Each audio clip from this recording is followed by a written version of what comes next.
one has to firstly understand that the speaker has to speak on behalf of the experience. Because to speak on behalf of other information that has been researched or extracted from some sort of book or past, we're all just becoming the breaker up of the experience. We're becoming the destroyer of the experience. And even through the experience, these words that are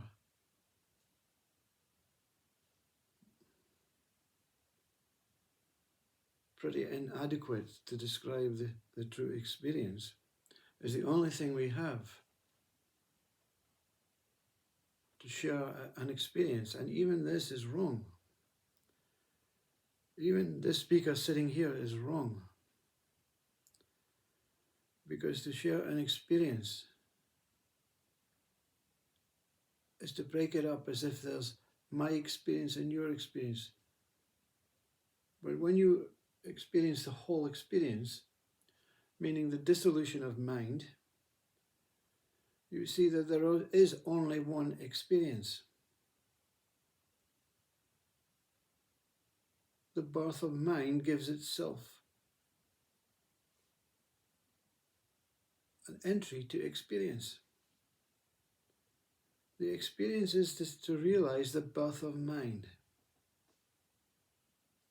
But it's mind that's experiencing itself being born. Is that not right? Are we not mind?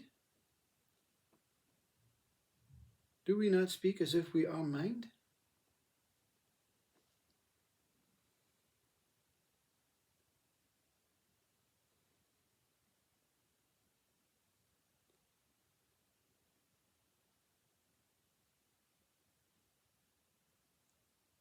And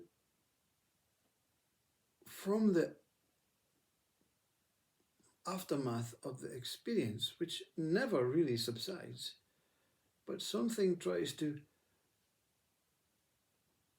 save itself. This mind tries to save itself, because if the speaker sits in silence, the mind suffers. The mind has to crawl back out of this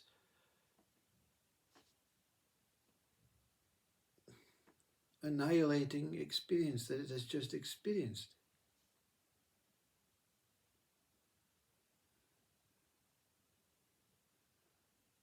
And we have to call in information. The Mandela effect has to be called in to try and, for mind to try and get itself back into the picture. It has to use things like Ramana Maharshi experienced this whole experience. So therefore there appears to be a speaker here and Ramana Maharshi and you now. And we then the mind wants to divide it up even further. And say, oh, remember that guy, he also experienced that, but Krishna, and that Papaji, and that.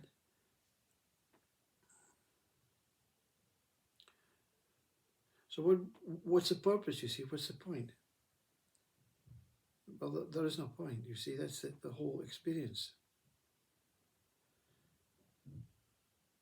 To try and understand anything, whether it's the universe, whether it's your body, whether it's God, life,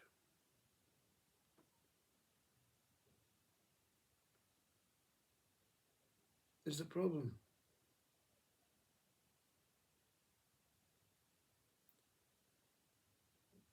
Because to understand anything, there has to be something that wants to understand something, that needs to understand something. The wanter and the needer, same thing. Then we all take our little backpacks and disappear from one into billions. I'm off to experience. I'm off to investigate. I'm off to discover. I.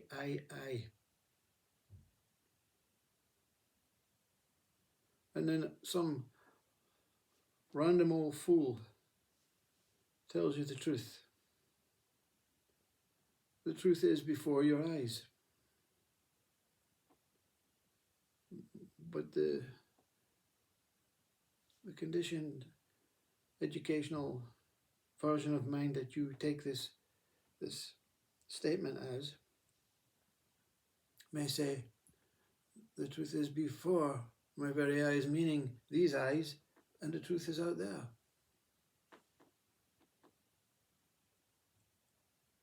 And that's true.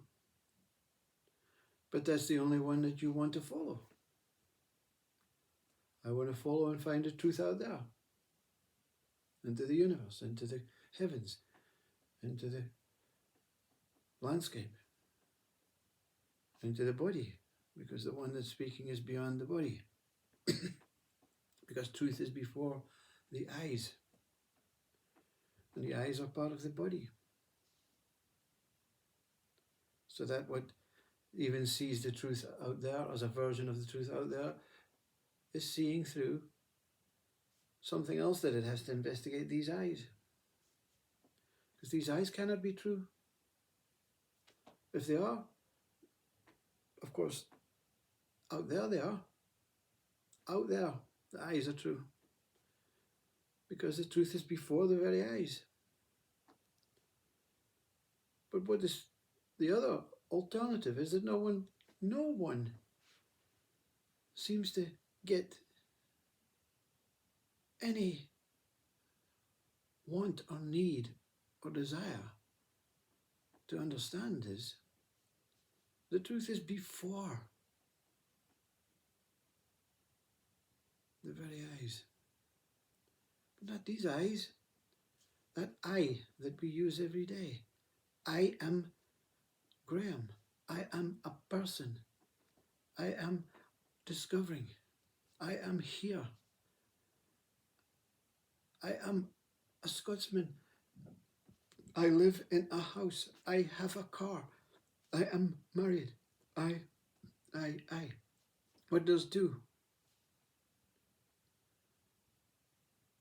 The one that speaks about itself, I want, I need. And the other one that speaks about what it thinks is the truth. I think you're a very important person in this world. But both eyes always refer to the pointer and the one being pointed at. The birth of the eyes is the birth of mind. The birth of mind is the birth of the system. The system then lives, the systematic mind lives on intelligence. Intelligence. So this I, this now person, this now new entity that is always interested in out here, not interested in what one truly is before eyes. I create a ball. And everyone goes, that's very intelligent. Isn't that enough? So you give the ball, this football, whatever. And you say, I created it. This I created it. Take the ball. And they take the ball. And they do so many things with the ball. But the intelligent mind is not happy. Someone wants to make something else out of the ball. It could be money. It could be just, I want to be seen. Or, I want to be more intelligent than the guy that created the ball. So they write beautiful words about the ball. The ball is circular. The ball is intimate. The ball is beautiful. And we make advertisements. Words. So that it's not about selling the ball. That's another added on up. For the one that wants to enhance the ball and give it some sort of position, I want it to have a more important position. I'm going to tell so many beautiful things about the ball. It's bright orange. It bounces. It rolls. It is full of incredible, yeah, the story of the ball is enhancing the intelligent mind to always look out there for the truth. And intelligence becomes so full of itself. And a child wants the ball. The child says to the parent, "Can I have a ball for my birthday?" Yeah? And the parent says, "Of course. But you have to describe the ball first." The child says, "Why? What is it going to do to your life? How is it going to affect your life? Are you planning to be a famous football player?" This is not the parents only, this is the world of advertisement. What do you want from the ball? What else do you want from the ball? And the child says, "I want to play with the ball." The child doesn't watch the adverts on TV and buy the ball based on the colour, the size, whoever's kicking it, some famous celebrity. The child just wants the ball. The parents are pulled into the world of, this is a beautiful, incredible ball. This one is not so beautiful and incredible. And it's all word-based. It's all intelligent-based. We're not here to demise advertising. We're here to say that the mind moves in such a particular direction that it forgets about what we are. The purpose of being here. Experience. The mind gets to experience. That's all the mind wants to do, is experience itself. But when the mind is seen through as a fake, that all of this is what they call maya, elusive, unintelligent, just information being recycled, touched up a bit, painted, enhanced, back into the pot, recycled, touched up information. The mind says, something inside says, your mind, you're useless. You're not providing me with what this is. That one is. Beyond I am, one is. The Bible was really plagiarized when they took Christ's words and said, "Through me I am the way." What Christ said, "Through me, one is the way. I is the way." Go through I and you'll find one. Is that not true? I and one are the same. But the one does not describe the I, me person. One likes the world. I like the world. One is in love with nature. I love nature. It's a completely different way of seeing this, what we perceive as the truth. This is the tools to be seen through, to take yourself back, to see the truth that lies before your very eyes.